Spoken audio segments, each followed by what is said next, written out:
May the merits of these teachings benefit all beings.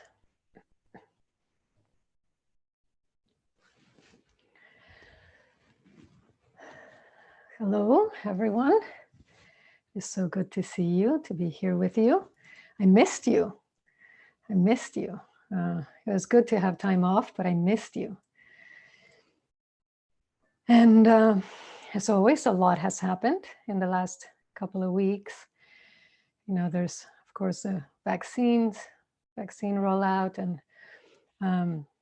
the spate of attacks on people of Asian descent, the Derek Chauvin trial, Donta Wright's killing, Michigan, Georgia, on and on and on. And in the midst of it all, some of us deliberately take time to turn inward, right? To create space, to feel what comes up as we go about our days, to look closely, to see carefully, and to do our best to work with what is in front of us skillfully. And I was thinking, you know, that maybe every generation thinks, you know, this is the most trying time. And every generation is trying in its own way. And so we have to have tools to navigate, right, the difficulty. And also ways to appreciate the beauty, you know, the magnificence of life. That post that I did last week really was that, you know, finding in the midst of such turmoil, still such beauty. And the fact that we as human beings kind of relentlessly turn towards it. And I think that is a big part of why we're still here, really. And I was thinking of Shantideva, you know, the way of the Bodhisattva, and how he, you know, in the first chapter, he really devotes the whole thing to gratitude and reverence. And I think, you know, what would this world be like if we each could start our day that way, in that spirit of gratitude, of reverence, of love and appreciation? You know, if policemen turn to their wives, their partners each morning and express their love and appreciation for them, for their children, you know, for their own lives, instead of being trapped in these cycles, you know, of fear and protection.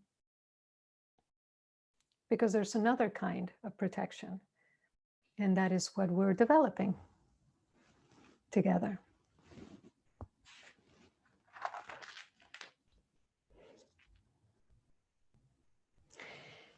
You know, and I hadn't taken a real vacation in a couple of years, but I hadn't taken 2 consecutive weeks in, I don't know, more than 15 years. It was delicious, you know, to move at another rhythm, right? That is not dictated by schedules and deadlines and tasks to do, money to make. And there were 2 weeks, you know, filled with life, you know, ordinary, very ordinary life, but a lot of life. You know, spent quite a bit of time with people outside, and I spent time outside much more than I do during a regular week. I went for long walks, went to the museum, applied for jobs, had minor surgery, you know, just life. And you feel yourself differently when there's space around you, right? You know, I wasn't just going from one thing to the next, but was really very consciously moving through space and time. And I've mentioned this before, but you know, I've been sitting with and attending teachings by a couple of women teachers in the Insight tradition. And this is really one of the things that I continue to be struck by. The spaciousness and the warmth of their teaching, and their groundedness. Their groundedness. You know, I hear them speak and I think to myself, they know what they're talking about because they've lived it. You know, they're not speaking from what they know, but from where they live. And they're rooted in land and in lineage. And it was a part of a retreat, and I left it, you know, adding the name of Brooklyn, right, to my name in pronouns, the indigenous name, Lenape. It's the land of the original people is their name, who were pushed out by European colonizers, 18th century. And so I'm thinking, you know, so I'm sitting here in my small room, in my small apartment, in my small building in New York City. I'm sitting in the middle of this historical stream on what was Native American land. And acknowledging that fact reminds me that I'm part of that stream. You know, I was thinking of my week of transmission, you know, when I received Dharma transmission. And there's a week when you're really, I mean, you're in a room quite literally for most of the week.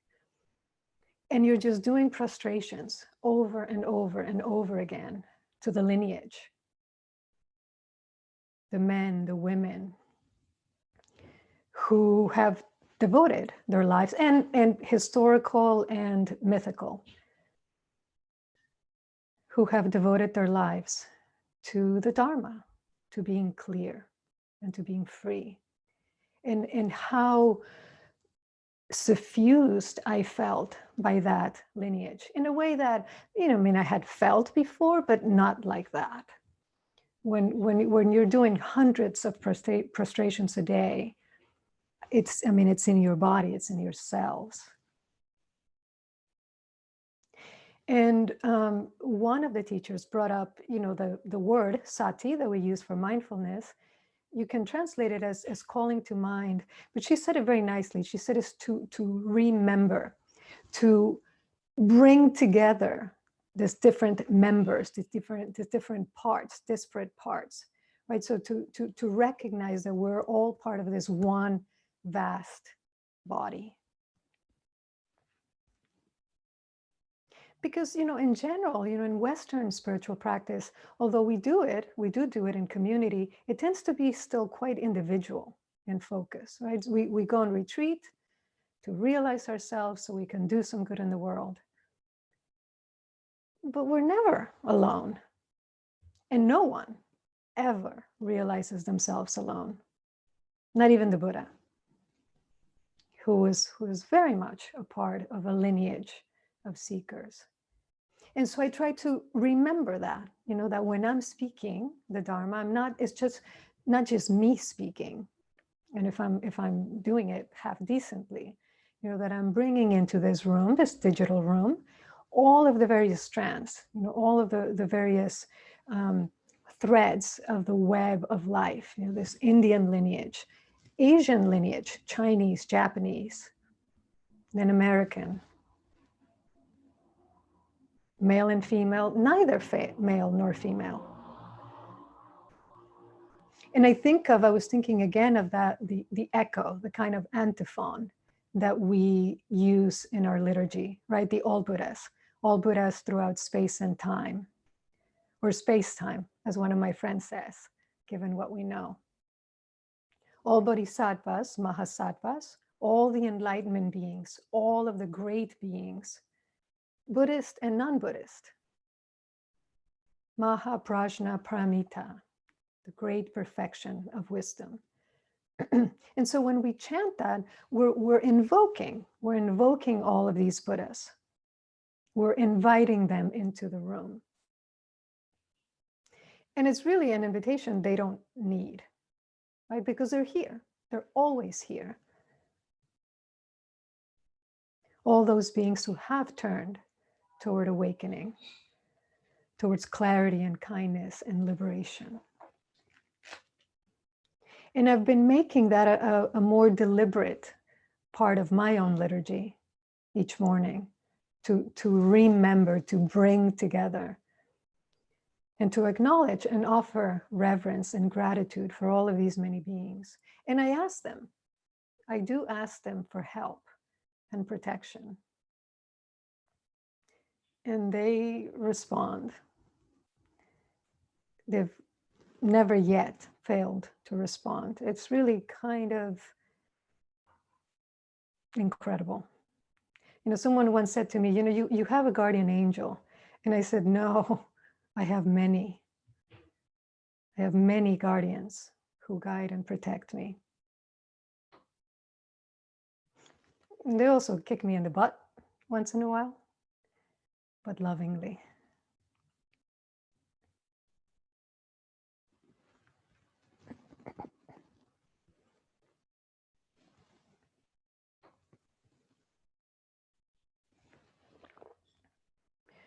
And one of the things that I've been thinking about is really the trajectory of practice. How the spiritual life is lived in a person, what you could call the journey to awakening, which, of course, is never linear. And so even, the way that I'm going to speak about it, just please remember it's I was going to say a spiral, but it's, I think, a little more complicated than that. But, in general, you can say we do kind of move through certain stages. And you think of the three vehicles, the Theravada, Mahayana, and Vajrayana. And it's a simplification to talk of it this way, because you can really take each of these and take it to its fruition, to its end, and have it be complete. But at the same time, there is something, in each one that is highlighted, that I think it's helpful. And so in the beginning, in the Theravada stage, it's really about renunciation. There's so much emphasis, there's so much work that goes into renouncing, and we've talked about this quite a bit together, in that moment where a disturbing emotion arises, and it's that moment of just stopping, reminding yourself, I don't need to put this out. And in the beginning, maybe we come to practice because we're struggling in some way. And we've heard that Zen or Buddhism is going to help us, right? It's going to give us a way to quiet down, to see more clearly, work with difficult situations, difficult people, including this one. And so you receive instruction. This is how you place your body. This is what you do with your mind. You're told to count your breath, to follow your breath, to repeat a mudra. You're told you're going to practice concentration, right? The ability to hone in on one thing, the sharpening factor of mind. You're told you're going to cultivate mindfulness, the ability to see, to remember, the seeing factor. And then you're encouraged to let go of distracting thoughts, of disturbing emotions, so that your mind can be open and stable. That's equanimity, the balancing factor. And so you take your seat, you quiet down, you turn to your breath, and all hell breaks loose. And how is that? How is it that something so simple, following your breath, can be so incredibly hard? How come your mind is so noisy, so big, that incessant dialogue, so loud? And it can be discouraging, right, in the beginning, to realize how distracted we are most of the time, how divided our attention. Why do we think we are so tired most of the time?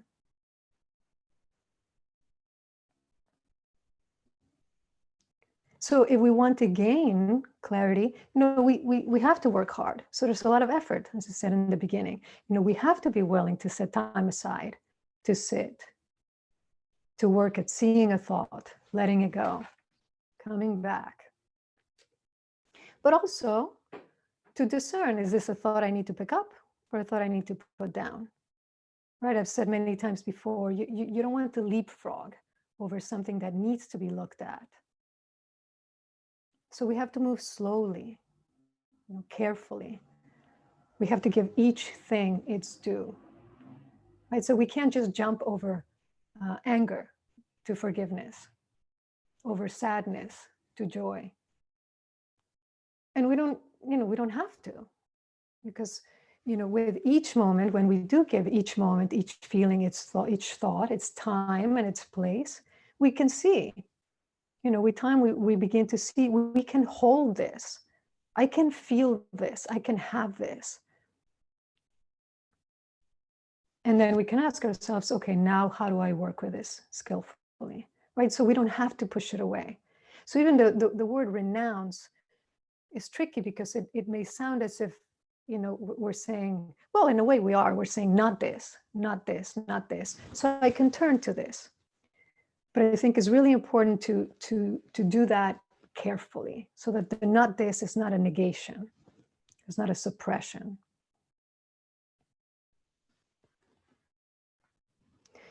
And so it's a process, right? We try and we fail, and we falter and we fall. And then the more we do it, it gets just a little bit easier. And so I think of this, this stage is really one of simplification, just paring down. And then you begin to integrate, right? Now as you move into, let's say, Mahayana stage, and you begin to integrate, life and practice, samsara and nirvana. You start to realize, oh, it's not that one day I'm going to become this super being and I'll never make mistakes again, and I'll never hurt myself or others again. I won't have blind spots, because I will be free. And there might be people who are like that, who are fully enlightened. But I think, most of us are going to continue to meet life in all of its complexity and in all of our complexity.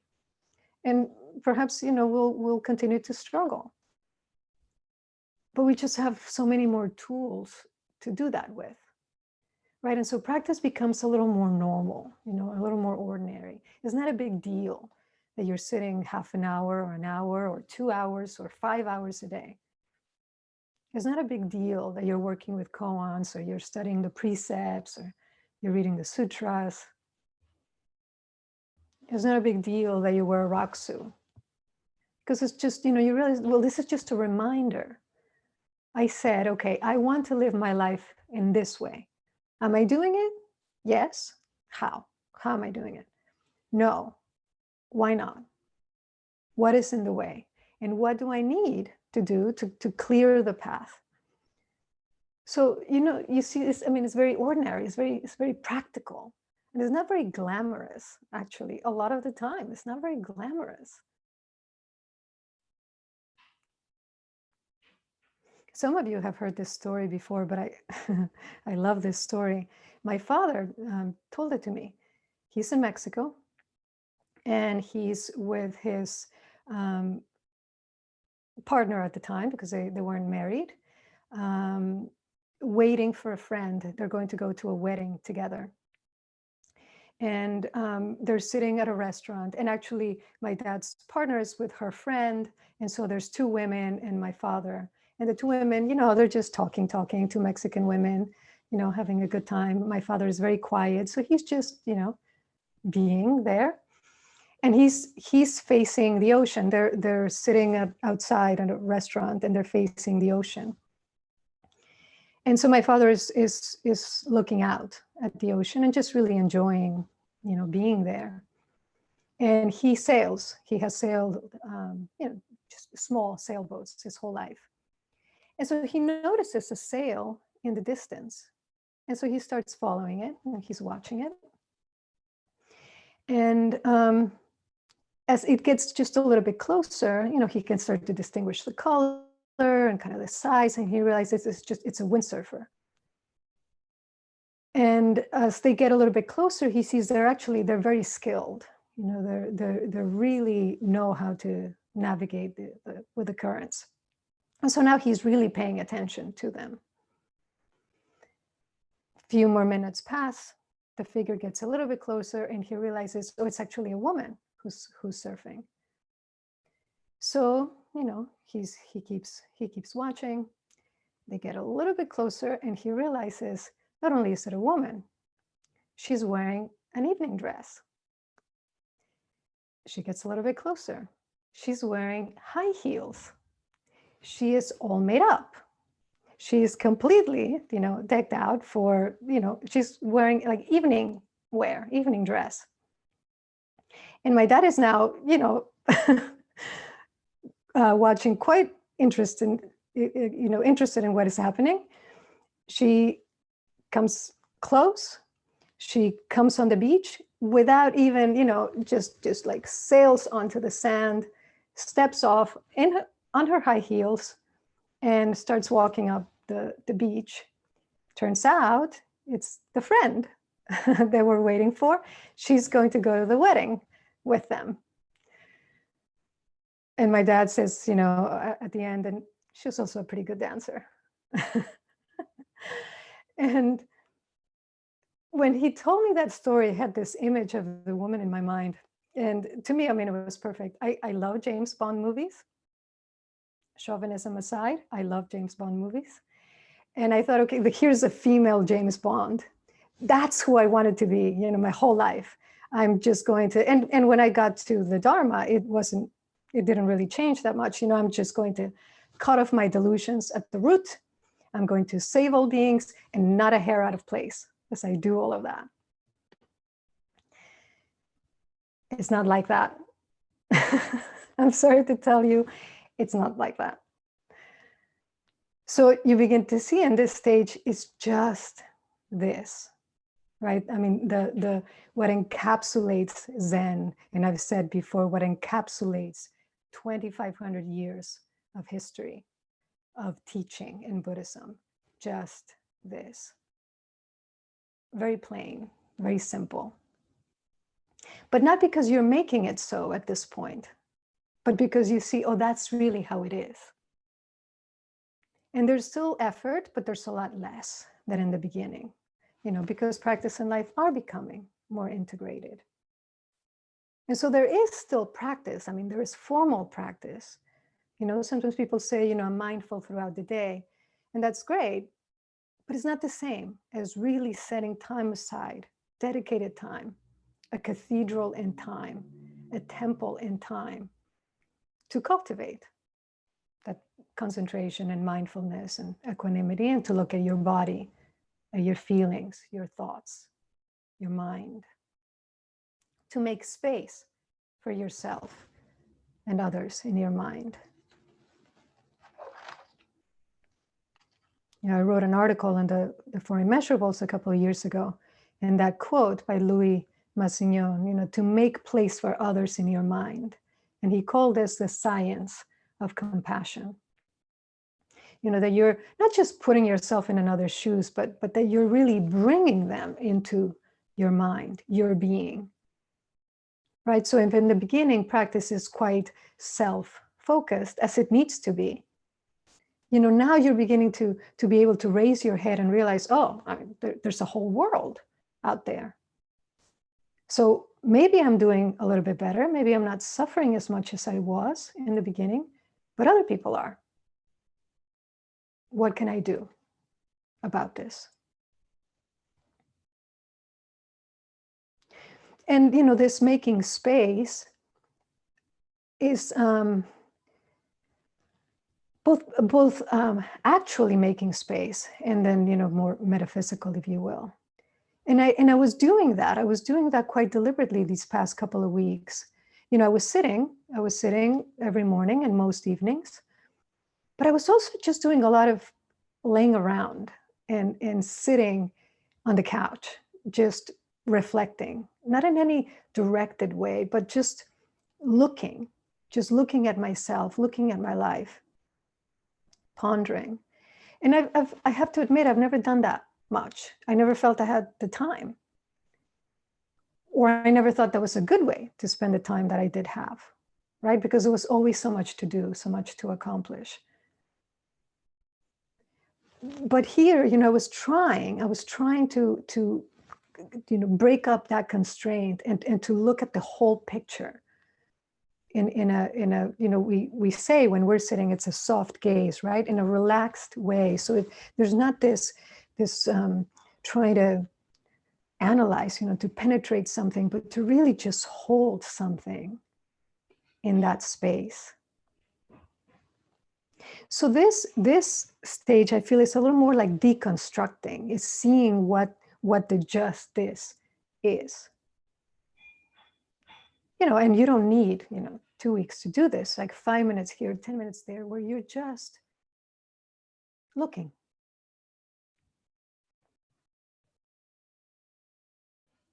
And then you begin to see that this is also that.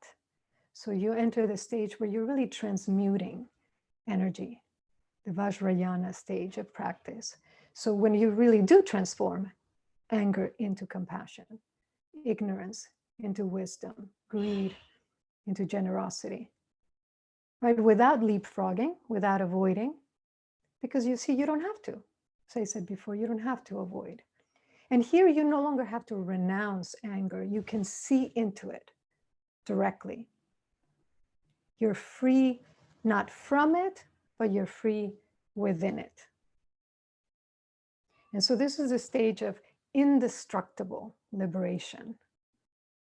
You're no longer depending so much on the props, right, to remind you that you need to contain your anger. And as I said, you're seeing through it, so you're not bound by it. But be careful. This isn't James Bond land either. Indestructible doesn't mean permanent, because nothing is permanent. And so maybe in a single day, I'm going to move through all three. I'm going to have to, and let me use another example. That's not anger. I need to refrain from my impatience. Then I need to practice patience. And then I see through the nature of impatience, the nature of the one who feels it, the nature of time, and what we call waiting. And I realize there is no problem. There never was a problem other than the one I created in my mind. And this is very important to understand. Conflict is created. The conflict we see in ourselves, the conflict we see in the world, we created.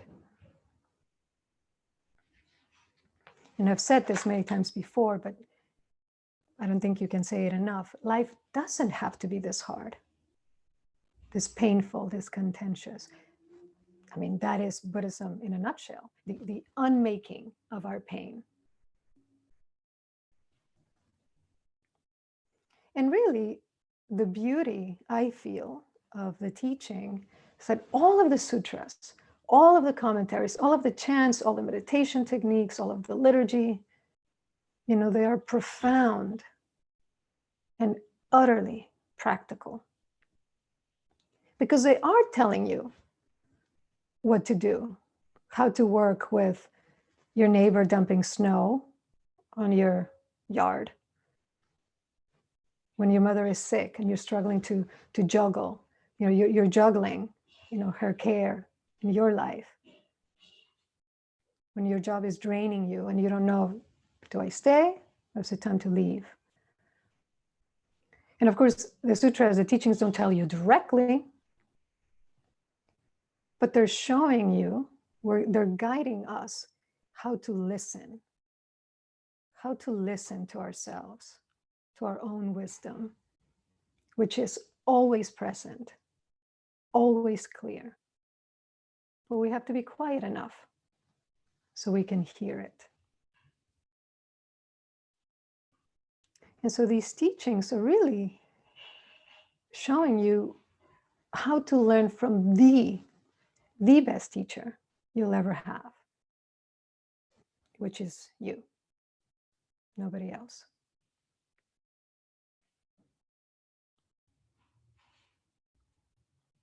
So let me end with this poem by the inimitable Mary Oliver. It's called The Other Kingdoms. Consider the other kingdoms. The trees, for example, with their mellow-sounding titles, oak, aspen, willow. Or the snow, for which the peoples of the north have dozens of words to describe its different arrivals. Or the creatures, with their thick fur, their shy and wordless gaze, their infallible sense of what their lives are meant to be. Thus the world grows rich, grows wild, and you too grow rich, grow sweetly wild, as you too were born to be.